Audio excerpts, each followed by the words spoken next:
Greetings, everyone. I'm done. I am just fucking done. I I am so sick of these updated live action movie versions of our beloved childhood 80s cartoons being just completely and utterly bastardized by the powers that be. I mean, all right. Well, the trailer for the new live action Jem movie came out. Yeah, I hear you all sort of scratching your head like, Jem, Sean? Really? Isn't that for girls? Well, technically, I suppose. But I mean, the funny thing is, I know just as many guys who love the old cartoon as I did. I mean, the thing to bear in mind is the original Jem series, while it was, yes, based on a line of dolls rather than action figures, there's a lot of guys who collect dolls. I didn't myself, but I know there are a lot who do. Whatever, you like what you like. But the thing about the show was it was produced by Marvel Sunbow and featured a lot of the same writers and musicians and voice actors and such as other shows from that company, such as Transformers, G.I. Joe, Inhumanoids, Visionaries, Robotics, Bigfoot. The list goes on and on. All, big action adventure shows. So a lot of the creators of the show came from an action adventure series background. So, yes, while Jem was, based on a girl's toy, it still had that same action adventure flavor as a lot of the other Sunbow Marvel shows.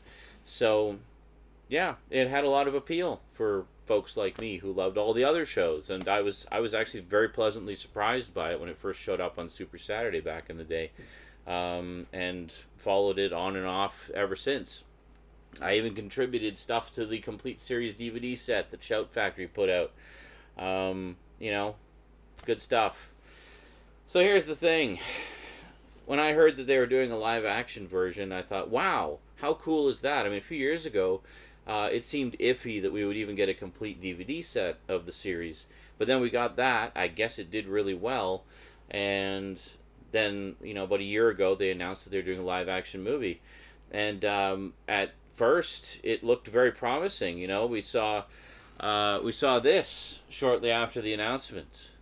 We got the first look at Jem and the Holograms and what they would look like in the movie. Just kind of, not full-blown looks at the characters and the costumes and makeup and stuff, but enough to get the idea that, oh wow, they're kind of updating it, but it still maintains that Jem sensibility, and pretty cool stuff. And then a little while later, we got this picture of Jem and the Holograms on stage singing up a storm.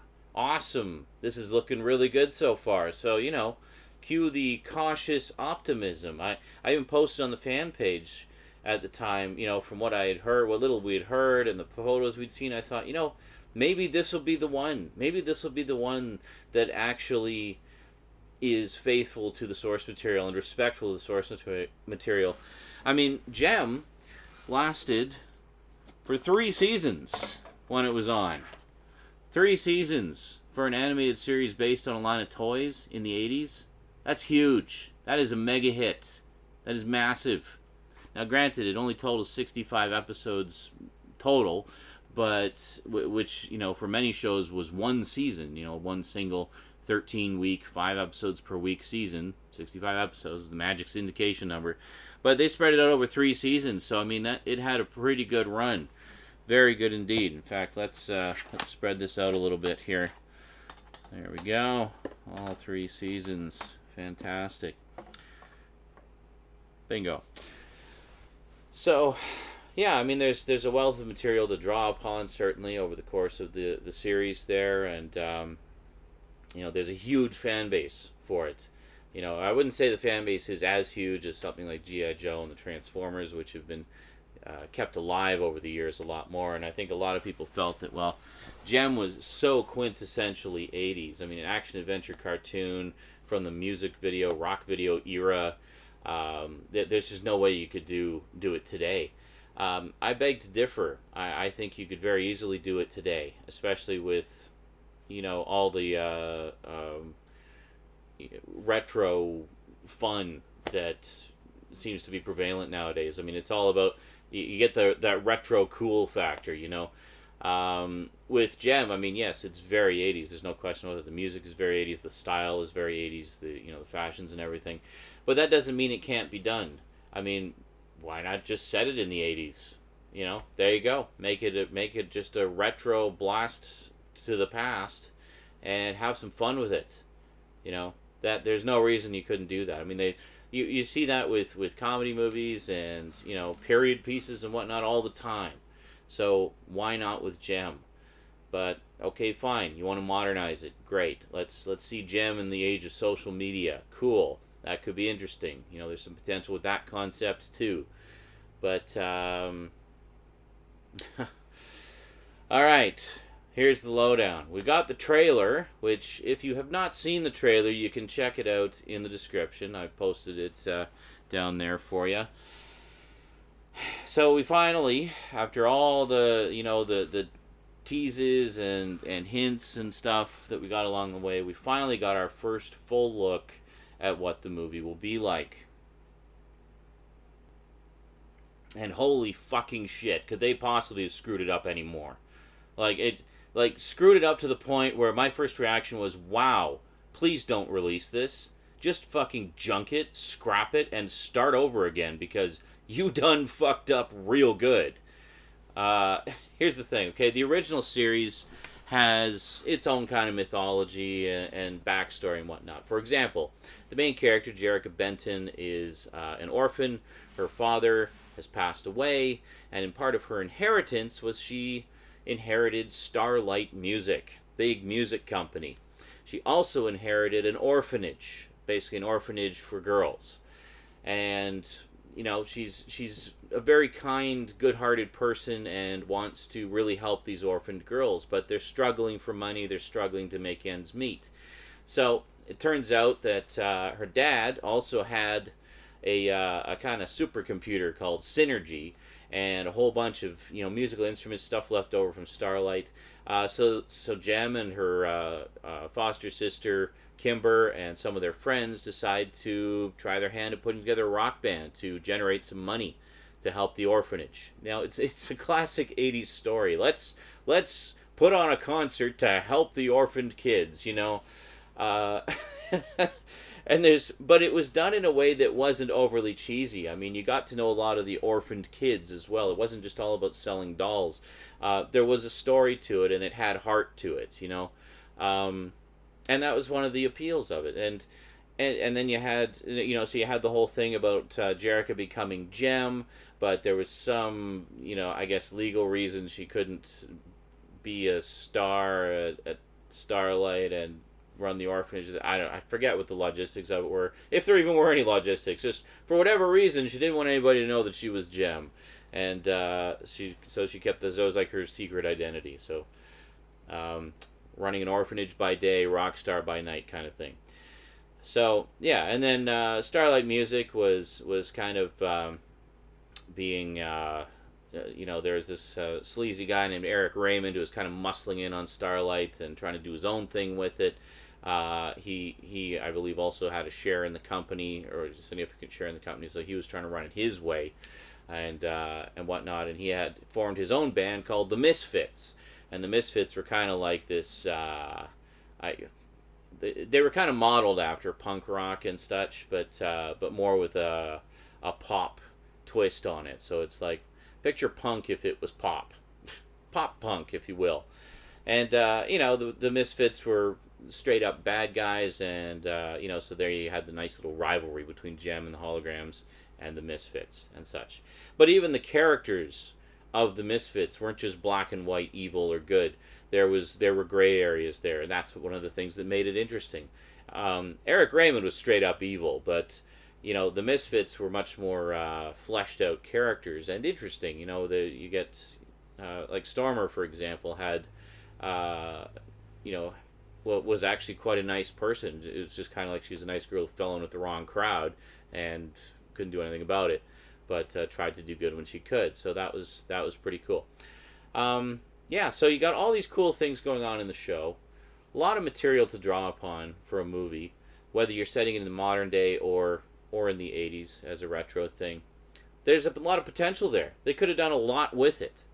Instead, what we got was what appears to be a fucking paint-by-numbers, small-town girl makes it big and realizes the value of true friendship and sisterhood story.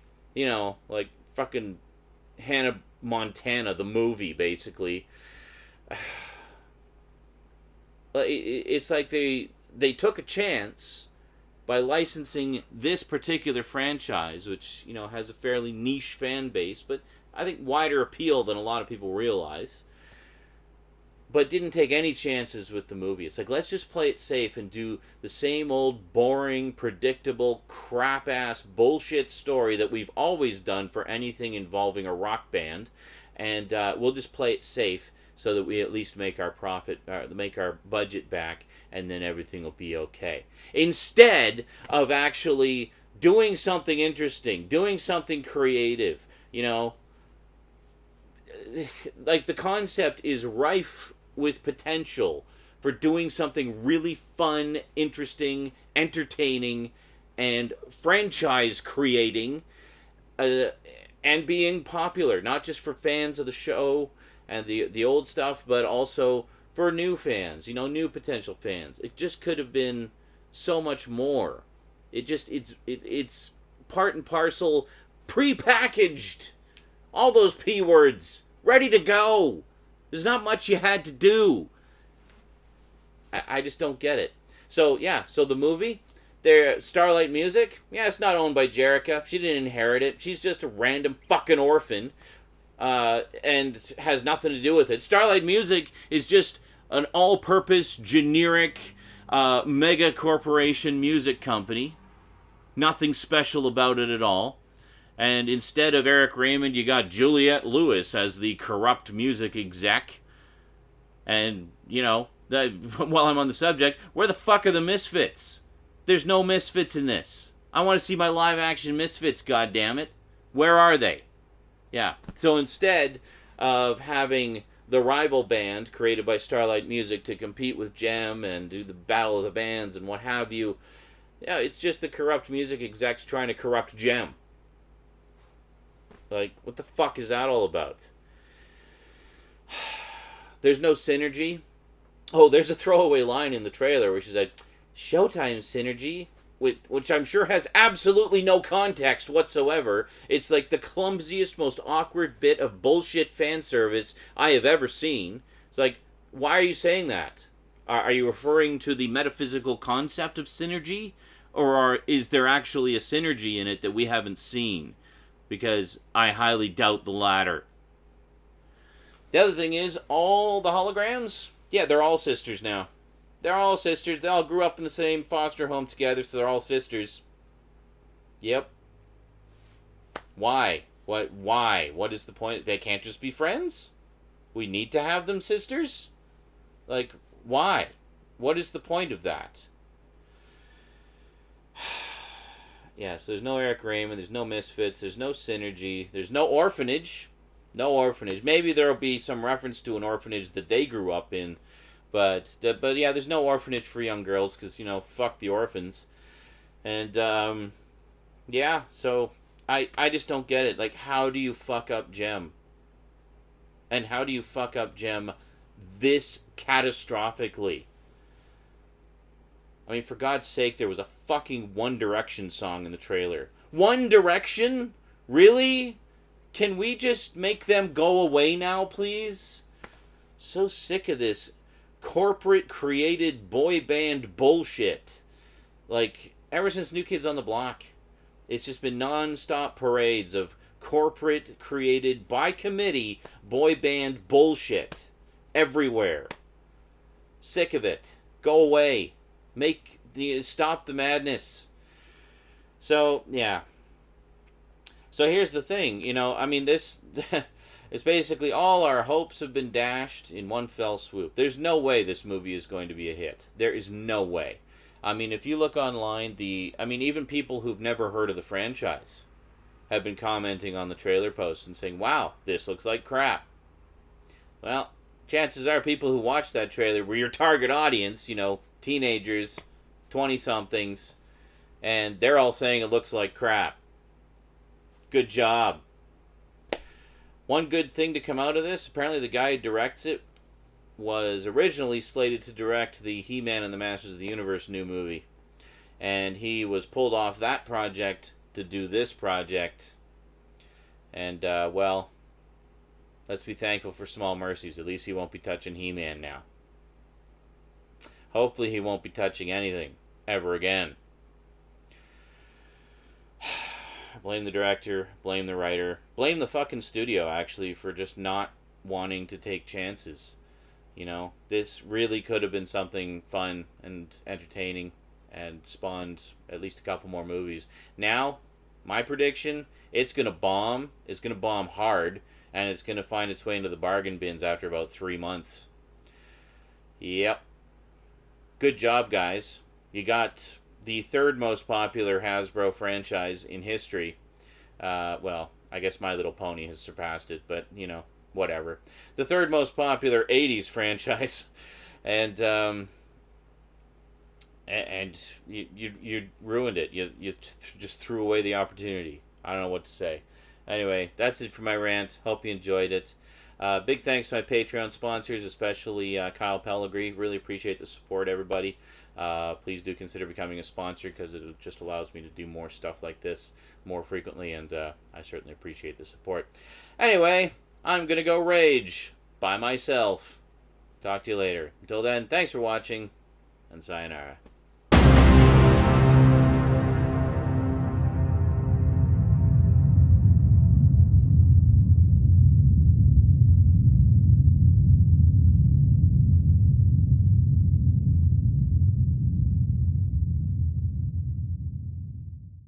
Oh, one thing that is coming out that's Jem related that actually looks like it might be worth checking out. A new comic book series from IDW. Now that looks like an interesting update on Jem. I actually really like the psychedelic visuals and the overabundance of pink. I mean, lots of pink. Gotta have pink if you're gonna have Jem. Yeah. And we get the Misfits. Yeah, they can do it in a comic. Why can't you do it in the fucking movie?